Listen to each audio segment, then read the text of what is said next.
다 함께 사도신경으로 우리의 신앙을 고백하겠습니다. 나는 전능하신 아버지 하나님 천지의 창조주를 믿습니다. 나는 그의 유일하신 아들 우리 주 예수 그리스도를 믿습니다. 그는 성령으로 잉태되어 동정녀 마리아에게서 나시고 본디오 빌라도에게 고난을 받아 십자가에 못 박혀 죽으시고 장사된 지 사흘 만에 죽은 자 가운데서 다시 살아나셨으며 하늘에 오르시어 전능하신 아버지 하나님 우편에 앉아 계시다가 거기로부터 살아있는 자와 죽은 자를 심판하러 오십니다. 나는 성령을 믿으며 거룩한 공교회와 성도의 교제와 죄를 용서받는 것과 몸의 부활과 영생을 믿습니다. 아멘. 찬송가 420장 함께 찬양하겠습니다.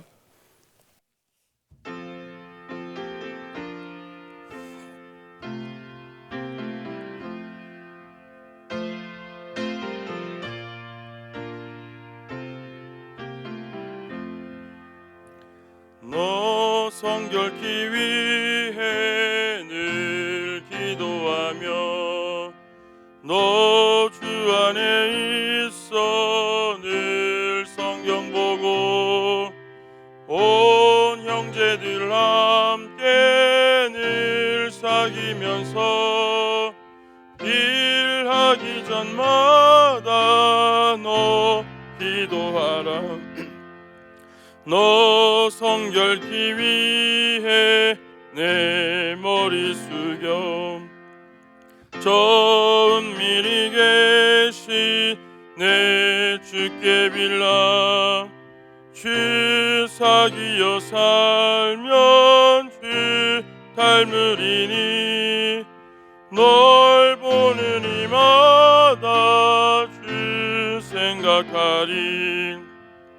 너 성결케 위해 주 따라가고 일 다급하여도 당황치 말고 참 즐거울 때나 또 슬플 때나 너 주님만 믿고 늘 따라가라. 너 성결케 위해 늘 기도하며 내 소원을 주께 다 맡기어라. 너 성령을 받아 주 섬겨 살면 저 천국에 가서 더 잘 섬기리. 아멘. 다 함께 일구 기도를 드리겠습니다. 하늘에 계신 하나님 아버지, 우리 모두가 합심하여 드리는 이 기도를 들으시고 응답하사 크신 영광을 드러내 주소서. 대통령과 위정자들이 하나님을 경외하고 국민을 잘 섬기며 국정을 잘 돌보게 하소서. 사회 곳곳에 정의가 물같이 공의가 마르지 않는 강같이 흐르게 하소서. 남북관계가 더욱 진전되어 복음 안에서 평화와 번영의 시대로 나아가게 하시고 우리나라 정치, 경제, 사회에 하나님의 공의가 실현되게 하소서. 선교사님들의 사역과 가정을 성령과 은혜로 충만하게 하시고 주의 복음이 땅끝까지 전파되게 하소서. 사역자들과 지도자들에게 성령의 능력과 지혜를 부어주소서. 양육, 섬김, 전도로 하나님의 비전을 이루는 교회가 되게 하소서. 구원받는 성도들이 날마다 더해가게 하시고 말씀의 능력을 삶에서 체험함으로 예수 그리스도가 증거되는 교회가 되게 하소서. 모든 예배와 사역이 성령의 인도로 은혜와 열매가 풍성하게 하소서. 교회 학교를 통해서 이 나라와 한국교회와 세계를 품는 주의 자녀들이 세워지게 하소서. 지역사회가 하나님의 사랑과 정의를 토대로 살기 좋은 환경이 되게 하소서. 이웃들의 어려운 문제들을 해결해 주시고 그들이 예수님의 사랑을 체험하게 하소서. 미자립 교회들이 자립하게 하시고 기독교 단체들이 활발하게 성장하게 하소서. 필리핀 교회, 몽골 교회, 중국인 모임이 은혜 가운데 성장하게 하소서. 주일 성수 11조 사역 참여로 하나님께 영광을 돌리는 가정이 되게 하소서. 고난 중에 낙심하지 않고 믿음으로 극복하여 하나님의 복을 누리게 하소서. 일터 위에 은혜를 베풀어 주셔서 11조가 100만원, 1000만원, 1억원 이상 되게 하소서. 가족들이 주 안에서 사랑하게 하시고 믿음의 유산이 상속되어 자녀들이 번성하게 하소서. 이 모든 간구를 예수님의 이름으로 기도합니다. 아멘.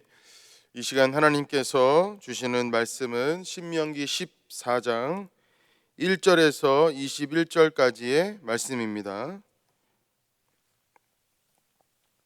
신명기 14장 1절에서 21절까지의 말씀을 봉독하겠습니다. 너희는 너희의 하나님 여호와의 자녀이니 죽은 자를 위하여 자기 몸을 베지 말며 눈썹 사이 이마 위에 털을 밀지 말라. 너는 내 하나님 여호와의 성민이라. 여호와께서 지상 만민 중에서 너를 택하여 자기 기업의 백성으로 삼으셨느니라. 너는 가증한 것은 무엇이든지 먹지 말라. 너희가 먹을 만한 짐승은 이러하니 곧 소와 양과 염소와 사슴과 노루와 불구스름한 사슴과 산 염소와 볼기가 흰 노루와 뿔이 긴 사슴과 산양들이라. 짐승 중에 굽이 갈라져 쪽발도 되고 쇠김질도 하는 모든 것은 너희가 먹을 것이니라. 다만 새김질을 하거나 굽이 갈라진 짐승 중에도 너희가 먹지 못할 것은 이것이니 곧 낙타와 토끼와 사반, 그것들은 새김질은 하나 굽이 갈라지지 아니하였으니 너희에게 부정하고 돼지는 굽은 갈라졌으나 새김질은 못함으로 너희에게 부정하니 너희는 이런 것의 고기를 먹지 말 것이며 그 사체도 만지지 말 것이니라.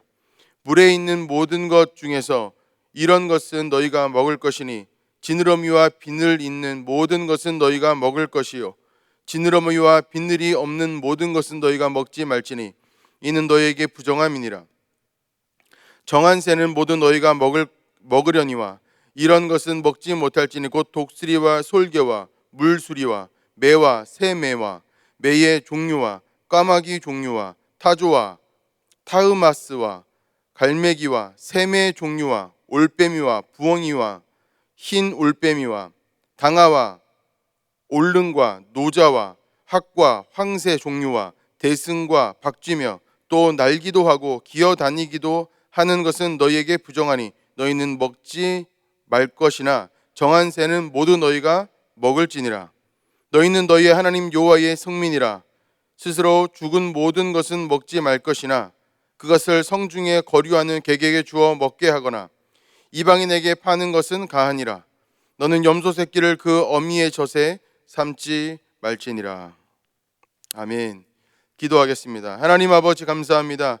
오늘 이 새벽에도 우리를 깨워주시고 주의 말씀을 듣게 하심에 감사를 드립니다. 마음을 다하여 주님을 경배하며 또한 말씀을 사모할 때에 하나님의 은혜가 우리에게 충만하게 임할 수 있도록 도와주시고 특별히 오늘 이 말씀을 통하여서 하나님의 뜻을 알 수 있도록 역사하시고 인도하여 주옵소서. 예수님의 이름으로 기도합니다. 아멘. 우리가 오늘 읽은 신명기 14장의 말씀은 레위기 11장에 해당하는 말씀입니다. 레위기의 이 말씀을 상기하면서 신명기에서 다시 기록하고 출애굽 1세대가 아닌 2세대에게 선포하는 내용이 바로 신명기 14장의 내용이 되겠습니다. 하나님께서는 이스라엘 백성들을 출애굽시키신 이후에 시내산으로 이끄십니다. 그리고 시내산에서 이스라엘 백성들이 하나님 백성이 되도록 언약을 맺으시고 또 하나님 백성이 먹거나 또 마시지 말아야 하는 것들과 삶에서 있는 여러 가지 정결에 관련된 반드시 이스라엘 백성으로서 하나님 백성으로서 지켜야 할 여러 가지 율례들을 말씀하십니다. 우리가 이해해야 하는 것은 무엇인가 하면 이때 당시에 이스라엘 백성들에게는 어떤 자기들의 고유의 문화나 전통이 존재하지 않았다는 것을 이해해야 합니다. 출애굽에서 종살이 한 게 400년입니다. 원래 있던 문화가 제대로 있던 그런 백성들이 아니었습니다. 70명의 가족들에게 문화가 있어봤자 얼마나 있었겠습니까? 그들은 400년을 지나면서 이집트의 여러 가지 문화들을 따라할 수밖에 없었습니다. 그래서 시내산에 올라간 모세를 기다리면서 그들이 했던 것은 송아지를 금으로 만들어서 섬기는 일이었습니다. 금송아지는 이집트에서 섬기는 신이었습니다. 그러므로 그들에게 있는 어떤 민족으로서의 정체성이나 또 문화라는 것이 존재하지 않았습니다. 그래서 하나님께서 시내산 앞에서 하셨던 일들은 무엇인가 하면 이스라엘 백성들의 정체성, 하나님 백성으로서의 정체성과 문화를 만드는 일이었습니다. 보통 나라들에서 이와 같은 정체성을 만들 때에 중요시 여기는 것은 생산력입니다. 얼마나 근면한가, 얼마나 성실한가, 얼마나 애국심이 투철한가, 또 얼마나 부지런한가, 얼마나 충성스러운가, 이런 것들을 통하여서 국민들을 교육하고, 그래서 생산력과 효율성과 능률성을 높이는 그런 방식의 국민 교육들을 모든 나라들에서 해왔습니다. 그것은 왜 그런가 하면 그 나라의 생존과 관련이 있기 때문에 그렇습니다.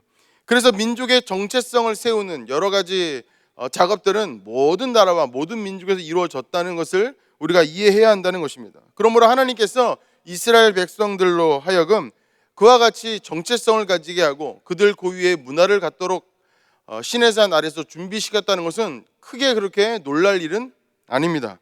우리가 놀라야 할 것은 무엇인가 하면 하나님께서 이스라엘 백성들에게 정체성으로서 가장 중요하게 주어졌던 것이 생산량과 관련된 능률성과 효율성을 담보할 수 있는 그런 가치들이 아니라 근면성과 충성심과 부지런함과 이런 것들이 아니라 거룩이었다는 사실입니다. 거룩을 지킨다고 해서 떡이 나오는 것도 아니고 밥이 나오는 것도 아닙니다. 거룩을 지킨다고 해서 어마어마한 생산력이 담보되는 것도 아닙니다. 그러나 하나님께서는 이스라엘 백성들에게 가장 먼저 가장 중요한 것으로 보여주고 있는 것이 바로 거룩이라는 것입니다. 그래서 레위기 전체의 내용은 거룩이라는 이 가치를 이스라엘 백성들로 하여금 지키도록 하는 일에 집중되어집니다. 그래서 레위기는 1장부터 마지막 장까지 끊임없이 이 거룩에 대해서 이야기하고, 사실 이것은 창세기부터 신명기에 이르는 모세오경의 가장 주된 주제인 것을 우리가 잘 알고 있습니다. 하나님께서는 우리에게 너가 얼마나 많은 것을 생산했느냐, 너는 지금까지 얼마나 효율적으로 살았느냐, 그리고 앞으로 얼마나 효율적으로 살 것이냐, 너가 지금까지 얼마나 능률적인 삶을 살았느냐, 그리고 앞으로는 얼마나 더 능률적인 삶을 살 것이냐, 이런 것들을 하나님께서는 질문하지 않습니다. 그것은 세상이 우리에게 던지는 질문입니다. 모든 시험을 보거나 모든 면접을 보거나 모든 사람들 앞에 설 때에 모든 사람들의 주요 기준은 무엇인가 하면 너가 지금까지 얼마나 많은 것들을 생산하며 얼마나 효율적으로 능률적으로 살았느냐라는 것이죠. 그러나 하나님께서는 우리에게 그와 같은 질문을 던지지 않습니다. 하나님께서는 이렇게 질문하십니다.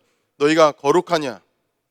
거룩이라고 하는 것은 하나님과 어떤 관계를 맺어가느냐의 아주 핵심적인 내용이죠. 너희가 거룩하냐? 너희가 지금까지 나와 어떤 관계를 맺으며 살아왔느냐? 그리고 앞으로 어떤 관계를 맺으면서 살아갈 것이냐? 이것을 하나님께서 질문하신다는 것입니다. 하나님께서 이것을 질문하신다고 하는 것은 우리가 스스로 반드시 질문해야 되는 것은 바로 이 질문이지 다른 질문이 아니라는 것을 의미하는 것이죠. 많은 사람들이 자기의 삶을 두고 고민합니다. 나는 지금까지 어떻게 살아왔고 앞으로 어떻게 살 것이냐, 나는 얼마나 성공할 것이고 얼마나 많은 것을 얻을 것이냐, 얼마나 많은 것을 생산하는 가치 있는 사람으로 인정받을 것이냐, 이런 것들을 고민합니다. 그러나 나는 하나님과 어떤 관계를 맺어야 할 것이냐, 지금까지 나는 어떤 관계를 맺어왔느냐, 나는 얼마나 거룩하였고 얼마나 거룩함에 애써서 하나님과 좋은 관계를 맺어왔느냐를 심각하게 고민하는 사람은 별로 만나보지 못했습니다. 그러나 하나님의 질문은 바로 이것이라는 거죠. 얼마나 너희가 거룩하게 살아왔느냐. 우리가 신명기 14장 1절에서 21절의 말씀을 읽어보면 그 거룩이 무엇인가 좀 헷갈립니다. 14장 1절과 2절의 말씀에 보시면 이렇게 말씀합니다. 너희는 너희 하나님 여호와의 자녀이니 죽은 자를 위하여 자기 몸을 베지 말며 눈썹 사이 이마 위에 털을 밀지 말라. 너는 내 하나님 여호와의 성민이라. 여호와께서 지상 만민 중에서 너를 택하여 자기 기업의 백성으로 삼으셨느니라. 하나님께서는 이스라엘 백성들을 나의 백성으로 선택했다, 이렇게 말씀하십니다. 그리고 이방 족속들이 하는 것 같이 누군가가 죽었을 때에 그 죽은 자를 위해서 자기 몸을 베거나 칼로 베거나 아니면 눈썹 사이 이마를 밀지 말라고 그렇게 말씀하십니다. 이방 백성들의 그 문화를 따라가지 말라고 말씀하시는 것이죠. 여기서 하나님께서 강조하시는 것은 성민입니다. 너희는 나의 백성이다, 이것입니다. 너희는 나의 백성이다. 그래서 하나님께서 이스라엘 백성들에게 나의 백성이기 때문에 요구하신 것이 무엇입니까? 거룩입니다. 그리고 특별히 여기서는 먹는 것과 또 잡아야 하는 짐승들에 대한 말씀들을 하고 계십니다. 근데 문제는 이것이 거룩을 위한 것인데 이 짐승들을 보아서 거룩이라는 것이 도대체 정확한 의미가 무엇인지 알기 어렵다는 것입니다. 여러 학자들은 이 본문을 통하여서 알 수 있는 거룩의 의미를 여러 가지로 이야기합니다. 첫 번째는 위생적인 기준이 아니겠느냐 이렇게 이야기합니다. 짐승들 중에는 사체를 먹는 짐승도 있고 또 깨끗하지 못한 짐승들도 있습니다. 그래서 사람이 먹었을 때에 오히려 몸에 해가 되고 병균을 옮길 수 있는 그런 짐승들이 있죠. 그래서 하나님께서 거룩이라는 의미로 말씀하실 때에 그런 위생적인 기준으로 말씀하신 것은 아니겠느냐 이렇게 추측하는 것입니다. 그런데 여기에 나와 있는 거룩한 짐승들과 부정한 짐승들을 나누어서 구분해 볼 때에 꼭 위생적인 기준으로 설명이 되는 것도 있지만 설명되지 않는 부분도 분명히 있다는 것을 알게 되죠. 그래서 다른 사람들은 또 이와 같이 이야기하기도 합니다. 제의적인 기준이 아니겠느냐. 제의적이라고 하는 것은 무엇인가 하면 다른 이방 민족들에서 섬기는 짐승들은 부정하다고 하나님께서 말씀하시고 다른 민족들, 다른 이방 민족들이 섬기지 않는 짐승들은 정하다고 말씀하시는 것은 아니겠느냐라고 추측해 보는 것입니다. 그러나 이것도 여러 가지가 맞습니다. 독수리도 부정하다고 말하는데 독수리를 섬기는 민족들은 많았고 다른 것도 비슷비슷합니다. 그런데 문제는 무엇인가 하면 소입니다. 소는 이집트의 민족들이 신처럼 섬기던 가축이었습니다. 그러나 하나님께서는 지금 이스라엘 백성들에게 소와 염소를 먹어도 된다라고 말씀하시죠. 그러나 염소를 섬기는 이방 민족들도 많았다는 것입니다. 그러니까 제의적인 기준으로 상당히 많은 부분이 맞으나 다 맞지는 않는다는 것이죠. 그래서 또 무엇을 이야기하냐면 상징적인 기준이 아니겠느냐, 또 윤리적인 기준이 아니겠느냐, 또 사회적인 기준은 아니겠느냐, 심리학적인 기준은 아니겠느냐, 교훈적인 기준은 아니겠느냐, 여러 가지 가설들과 의견들을 내놓습니다. 그러나 이 말씀들을 하나하나 따져보았을 때 정한 짐승과 부정한 짐승을 나누는 기준을 이 딱 하나로 보기에는 상당히 어렵다는 것입니다. 그 모든 기준 안에 다 들어가는 건 아니라는 것이죠. 신명기 18장 9절에서 14절의 말씀을 한번 읽어보면 이렇습니다. 신명기 18장 9절에서 14절까지의 말씀인데요, 제가 한번 읽어보겠습니다. 내 하나님 여호와께서 내게 주시는 땅에 들어가거든 너는 그 민족들의 가증한 행위를 본받지 말 것이니 그의 아들이나 딸을 불가운데로 지나게 하는 자나 점쟁이나 길흉을 말하는 자나 요술 하는 자나 무당이나 진언자나 신접자나 박수나 초혼자를 너희 가운데에 용납하지 말라. 이런 일을 행하는 모든 자를 여호와께서 가증히 여기시나니 이런 가증한 일로 말미암아 내 하나님 여호와께서 그들을 내 앞에서 쫓아내시느니라. 너는 내 하나님 여호와 앞에 완전하라. 내가 쫓아낼 이 민족들은 길흉을 말하는 자나 점쟁이의 말을 듣거니와 내게는 내 하나님 여호와께서 이런 일을 용납하지 아니하시느니라. 여기서 13절의 말씀을 읽어보면 이렇게 말씀하죠. 너는 내 하나님 여호와 앞에 완전하라. 이 완전이라고 하는 이 말씀은 성경에 자주 나오는 단어가 아닙니다. 하나의 대표적인 말씀이 창세기 17장 1절에 있습니다. 이건 굉장히 우리가 잘 아는 말씀인데요, 아브라함이 99세 때에 여호와께서 아브라함에게 나타나서 그에게 이르시되 나는 전능한 하나님이라. 너는 내 앞에 행하여 완전하라. 완전하라. 완전하다라는 것은 굉장히 어려운 이야기입니다.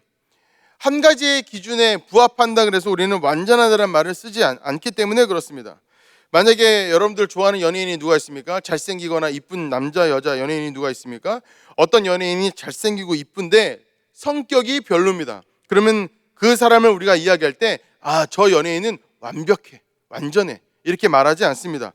완전하다고 말하는 것은 여러 가지 기준에 부합할 때 그가 이쁘기도 하고 잘생기기도 하고 똑똑하기도 하고 착하기도 하고 사회적으로 좋은 활동도 많이 해서 그 인성과 그 사상과 생각과 삶의 그 원칙들이 굉장히 건강하다고 우리가 여겨질 때에 우리가 그것을 완전하다, 완벽하다 이렇게 말하죠. 거룩이라는 말을 완전이라고 바꾸면 거의 완벽하게 맞아떨어진다는 것을 우리가 성경을 읽다 보면 알게 됩니다. 완전하라 이 말은 거룩하라 그 말과 똑같은 말이라는 것이죠. 무슨 말인가 하면 우리가 거룩을 이야기할 때에 그는 위생적으로도 완전해야 되고 제위적으로도 완전해야 되고 상징적으로도 그러해야 되고 윤리적으로 사회적으로 심리적으로 그리고 영적으로 완전해야 그것을 우리가 거룩하다라고 부른다는 것입니다.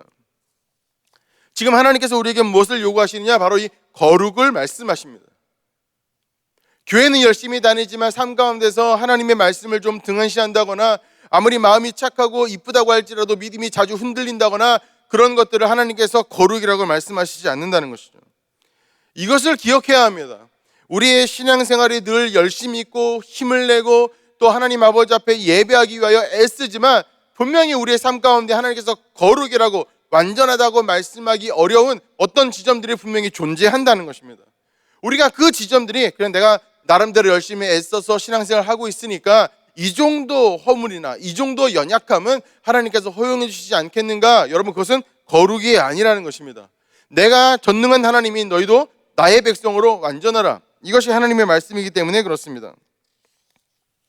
우리가 오늘의 이 말씀으로 몇 가지 하나님의 메시지를 정리해 보면 이렇습니다. 첫 번째, 하나님께서 우리에게 요구하시는 삶이라고 하는 것은 그저 생산성이 높고 효율적이고 능률적인 삶이 아니라는 것입니다. 모든 세상 사람들이 그 한 사람의 인생을, 그 한 사람의 삶을 평가할 때에 늘 평가하는 것은 그가 어떤 지위에 있고 그가 어떤 능력이 있으며 어떤 것들을 만들어낼 수 있느냐, 이것으로 평가합니다. 그러나 하나님께서 사람의 인생을 평가할 때에 그렇게 평가하지 않고 그가 완전하냐, 이렇게 평가한다는 것입니다. 이 완전함, 이 거룩함이라는 것은 무엇을 의미하냐면 하나님과 얼마나 친밀한 관계를 끊임없이 중간에 넘어짐 없이 유지하느냐라는 것이라는 것을 우리가 기억해야 한다는 것입니다. 하나님은 눈에 보이지 않기 때문에 우리가 삶을 늘 살아가면서 내 삶을 뒷받침하고 있는 것은 항상 우리 눈에 보이는 생산성이나 능률성이나 혹은 효율성이라고 생각하지만 그렇지 않다는 것입니다. 하나님은 눈에 보이지 않기 때문에 우리의 삶의 가장 중요한 순간에 무시하거나 잊어버리기 쉬우나 그것은 옳은 판단이 아니라는 것이죠. 하나님께서 우리의 삶을 평가하실 때 가장 중요하게 평가하시는 것, 그것은 바로 이 거룩, 완전함이다, 이것입니다. 두 번째, 우리가 반드시 알아야 하는 것은 무엇인가 하면 하나님께서 우리에게 요구하시는 거룩이라는 이 개념이 굉장히 복합적이고 통합적인 개념이라는 사실입니다. 그저 몇 가지만 잘한다고 해서 되는 일이 아니라는 것입니다. 내 삶 가운데 어떤 하나님께서 원치 않으시는 부분들을 발견했을 때 우리가 그것을 거룩이라는 단어를 기억하면서, 완전이라는 단어를 기억하면서 하나님 아버지 앞에 끊임없이 그것을 극복하기 위해 애써야 하지만 우리가 하나님 아버지 앞에 드리고 있는 어떤 몇 가지 헌신들이나 몇 가지 애씀과 노력들, 내 삶의 어떤 부분에 부분적인 거룩함을 두고 우리 삶 가운데 연약하고 거룩하지 않은 부분들에 관하여서 최선을 다해서 피 흘릴까지 싸우지 않는다면 그것은 하나님께서 원하시는 것이 아니라는 사실입니다. 여러분, 우리는 얼마나 거룩한 삶을 살아야 하겠습니까? 또 하나님께서 우리에게 요구하시는 거룩한 삶이라고 하는 것은 무엇인가 하면 돈 많이 벌면서 또 사람들에게 인정받으면서 그렇게 살아가는 삶이 아니라는 것입니다. 우리가 레위기의 말씀이나 신명기의 말씀이나 모세오경과 성경 전체의 말씀들을 보았을 때 우리가 분명하게 알 수 있는 것은 무엇인가 하면 하나님 아버지 앞에서 완전한 그 거룩함을 확실하게 가지고 가는 삶과 그렇지 않은 삶은 판판이 갈린다는 사실입니다. 성경을 한번 찬찬히 들여다보십시오. 하나님 아버지 앞에 죄를 짓고 하나님을 거역하고 하나님 아버지 앞에 충분히 헌신하고 충분히 회개해야 함에도 불구하고 그렇게 하지 않는 부분들이 있는 사람들이 얼마나 많습니까? 그리고 그들의 삶은 어떻게 됩니까? 항상 하나님의 어떤 심판을 받게 되는 것을 우리가 자주 보게 됩니다. 그것이 성경에만 이야기겠습니까? 바로 우리의 삶의 이야기라는 것입니다. 내가 내 삶의 거룩을 지키기 위하여, 내 완전함을 지키기 위하여 어떤 싸움을 하고 있느냐에 따라서 우리의 삶이 판판이 갈린다는 사실입니다. 대충 살고 굳이 하나님 뜻이 아니더라도 내가 그래도 그동안에 살아왔던 하나님의 뜻이 있으니, 그런 삶이 있으니 이 정도는 넘어가 주겠지, 그냥 이 정도는 알아주시겠지라고 생각하는 것은 착각이라는 것이죠. 그저 나는 내 인생을 내가 나름대로 그냥 열심히 살기만 하면 그냥 내 인생이 해피엔딩이 될 것이다, 이것은 너무 아니라는 생각이라는 것입니다. 성경에 보면은 하나님 뜻대로 살아가는 민족들과 그렇지 않은 민족들이 분명히 갈리고 그들의 삶의 결과도 분명히 갈린다는 것을 기억해야 합니다. 그래서 우리는 하나님 아버지 앞에 욕심과 욕망을 다 버려야 합니다. 이 정도면 됐겠지라고 생각하는 마음도 버려야 합니다. 우리가 추구해야 되는 가장 중요한 가치, 그것은 늘 생산성이어야 한다는 강압적인 그런 삶을 우리가 살아가고 있지만 우리는 이것을 기억해야 합니다. 우리가 가장 확실하게 우리의 삶에 지켜가야 할 가치는 바로 거룩이라는 것입니다. 조그만 시기나 조그만 분노나 아주 조그만 미움이나 아주 조그만 오해나 아주 조그만 그 어떤 죄악들이 우리의 삶 가운데 발견된다고 하였을 때 우리는 그것과 반드시 최선을 다하여 싸워야 한다는 것입니다. 내 삶의 죄악이 아무리 작은 것이 있다고 할지라도 그것과 싸우는 일을 멈춰서는 안 된다는 것입니다. 아무리 작은 것이라고 할지라도 그것은 내가 보기에 작은 것이지 하나님 보시기에 작은 것이 아닐 것이기 때문에 그것은 우리가 큰 것으로 여기고 끊임없이 그 마음과 싸워야 한다는 것입니다. 그래서 나는 어떻게 하면 하나님과 더 친밀한 관계를 누리고 하나님과 아름다운 관계를 누리고 살아갈 수 있겠는가? 어떻게 하면 내 마음속에 죄와 싸우되 치열하게 피 흘리기까지 싸울 수 있겠는가를 고민하는 우리의 신앙이 되어야 할 것입니다. 하나님께서 우리에게 늘 이렇게 말씀하시죠. 너는 나 여호와의 성민이다 이렇게 말씀하십니다. 너는 나의 택한 백성이다 이렇게 말씀하시죠. 그러므로 너희는 거룩하라. 여러분, 우리는 하나님의 백성입니다. 그것은 변하지 않는 사실입니다. 그래서 그 마땅한 삶을 살아야 합니다. 그것은 무엇입니까? 거룩입니다. 여러분들과 저의 삶 가운데 이와 같은 거룩의 가치가 지켜지기를 주님의 이름으로 축원합니다. 기도하겠습니다. 하나님 아버지 감사합니다. 오늘 이 새벽에 우리에게 주신 이 말씀을 기억합니다. 하나님 아버지, 이 말씀이 우리의 마음 가운데 심겨져서 더 우리가 확실하게 결단하게 하시고 결심하게 하시고 그래서 주의 뜻대로 살아내어서 열매 맺도록 역사하여 주옵소서. 더 큰 하나님의 역사를 기대하고 더 큰 하나님과 깊은 관계를 우리가 갈급한 마음으로 나아가 아버지께서 원하시는 열매를 맺는 우리의 신앙의 삶이 다 되도록 인도하여 주옵소서. 예수님의 이름으로 기도합니다. 아멘.